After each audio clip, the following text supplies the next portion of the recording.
Inilah kisah Giorgino Abraham, aktor tampan yang selalu dikait-kaitkan dengan Iris Bella meski ia adalah kekasih dari Angela Gilza. Tapi itulah romantika tiga pemain sinetron muda yang sedang jadi perbincangan dan juga sukses membuat baper para penggemarnya.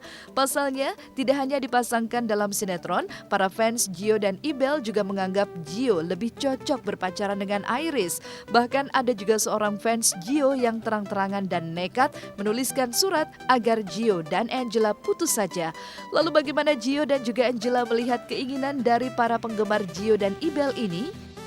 Ingat nggak yang di gereja ada yang ngasih surat? Ih, lupa di mana. Surat? Iya, tiba-tiba dia ngasih surat gitu di gereja. Surat itu, surat itu loh, surat dari ibu-ibu di gereja. Iya, dia ngasih surat, isinya apalah kata-kata buat Gino lah. Sempet-sempetnya gitu nulis surat di gereja gitu kan. Buat ngasih ke Gino gitu. Tiba-tiba disisipin aja ke dia gitu, ngasih. Ini buat Gino gitu. Iya, itu bagus dan karena fans-fansnya mereka itu sinetron kita jadi naik banget sekarang dan jadi pusat perhatian semua orang gitu dan bagus. Menyadari hubungannya dengan Giorgino Abraham dan seringnya dicerca fans, benarkah jika ini membuat Angela sering dibuat uring-uringan? Bahkan tak jarang ia pun juga harus menyimpan rasa cemburunya setiap kali melihat adegan kemesraan Gio dan Iris Bella. Kalau misalnya aku cemburu, ngapain aku ngambil judul ini yang sama perannya, yang harus ngelihat dia setiap hari beradegan mesra sama cewek lain kan kalau misalnya aku cemburu kan aku bisa ambil judul lain. Kenapa aku pilih ini ya karena rezeki aku di sini gitu. Ya namanya perempuan, aku nggak bisa nyalahin dia bahwa namanya perempuan cemburu tuh harus lah. Cuman orang-orang yang nggak tahu aja, orang-orang yang fans, orang-orang yang nonton di TV, orang-orang yang denger berita sini sana kalau si Angela itu cemburu sama Ibel. Ya, dari bikin benang merahnya doang sendiri, gitu kan. Ya kita sih, kalau buat aku pribadi sih aku santai aja gitu.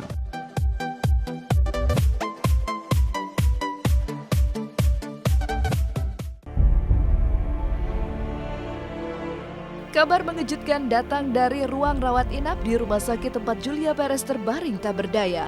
Di tengah kondisi sakitnya yang penuh misteri, tersiar kabar bahwa Jupe didatangi penyidik Polda Metro Jaya. Tapi tidak ada konfirmasi pasti tentang kedatangan penyidik tersebut.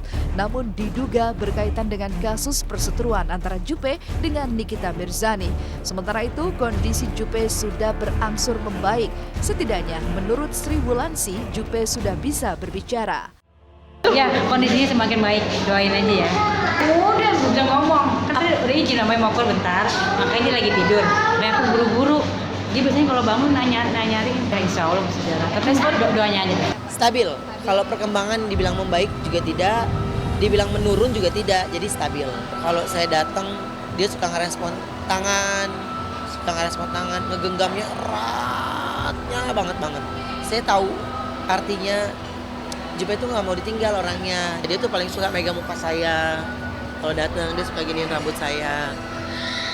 Saya bilang, apa? Lo mau apa? Lo mau apa? Dia cuma bilang, duduk. Intinya dia maunya saya duduk di sebelahnya. Usai sudah perjumpaan kita hari ini, saya Regina Rumopa pamit undur diri. Saksikan terus Was-Was dari hari Senin sampai Kamis tentunya hanya di SCTV 1 untuk semua. Bertahun lamanya ku jalani kisah. Hai kamu, jangan membisu. Kakak jangan tinggalin aku, Kak. Di sini untukmu. Coba tuh berbagi denganku. Lupakan semua masalah. Kasian banget, kita harus nolong dia. Don't ever cry. Kita selalu bersama, jadi lebih indah. Jadikan